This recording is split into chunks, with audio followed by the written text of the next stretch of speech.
The game from the book and the game from the film are vastly different in appearance and actions.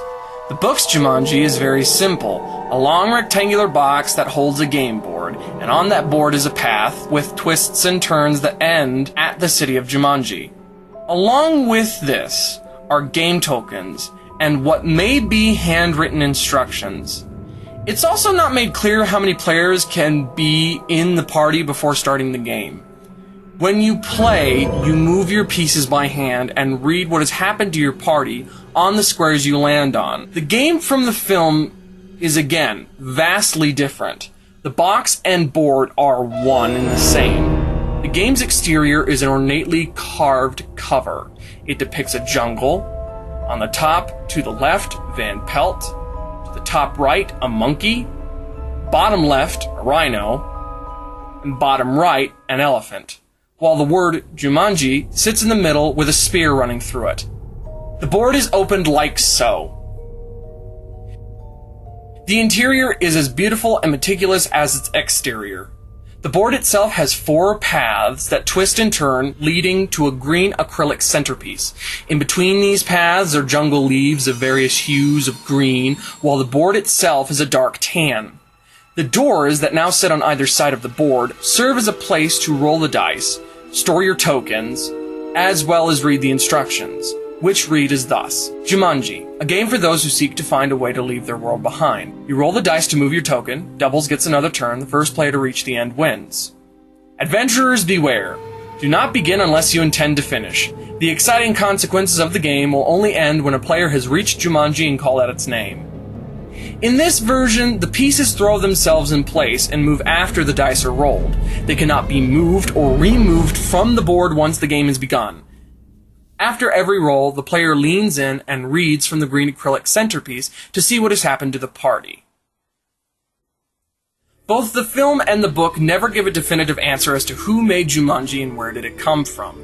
All that we know is that it has magical powers. Also, with the film version, 4 tokens are given to 4 players: a crocodile, a monkey, an elephant, and a rhino. These pieces are colored as such. The monkey is green, the rhino is white, the elephant is gray, and the crocodile is black.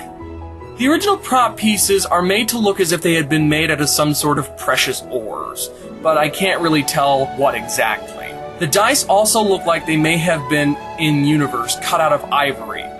The biggest aesthetic of the prop is that it and its accessories are made to look worn down, as if this game has been played for decades, which in its universe it probably has. Fun fact, did you know that the title Jumanji is actually a Zulu word meaning many effects? It's a pretty proper title if you ask me. Many Jumanji nuts and fans like myself have wondered whatever happened to the original prop. Well, I recently discovered that it was sold on eBay in 2014 for $60K.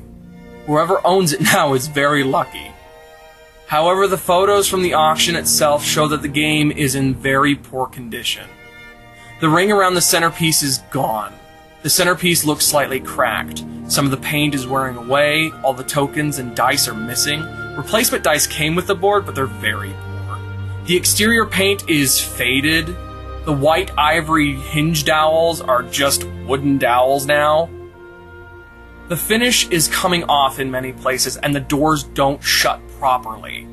Many fans claim that this might just be the stunt board seen in shots such as when the board is stolen and thrown into the lake by the pelican, surfaces and floats in the monsoon scene, tossed off the bridge by Allen in 1969, and half buried in the sand at the very end of the film.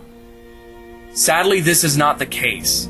The stunt board has been seen many times on display and is in private hands. Not only that, but this is a very noticeable difference between the stunt board and the hero prop. The stunt board is always closed. It cannot be opened.